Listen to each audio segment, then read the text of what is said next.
An estimated 800,000 federal workers have been impacted by the shutdown, either by being furloughed or having to work without pay. Officials with the Community Food Bank of Eastern Oklahoma say it could soon see a spike in the number of families it helps, with federal employees not receiving paychecks during the government shutdown.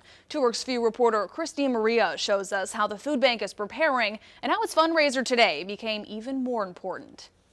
The most important impact on the food bank is going to be an increased need in the public. On the day the partial government shutdown became the longest in history, families of federal employees had to begin facing the reality of not knowing when their next paycheck would arrive. We've received several phone calls and we've heard firsthand accounts from other people.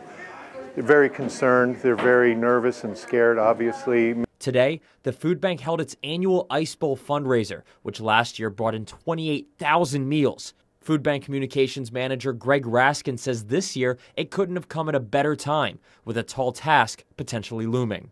Now the concern is with federal employees already missing paychecks, there could soon be a spike in the number of them that need help from the food bank, which means supply and output would have to keep up with the demand. If this crisis persists for several weeks or several months, obviously there's going to be an increased need and we're going to be standing by ready to help.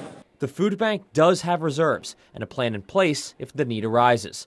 Last year, the food bank had to deal with a similar spike when public school students stopped going to school during the April teacher walkout. And suddenly, they needed meals they normally received in the cafeteria. We have about 3 million pounds of food on hand at any given point in time.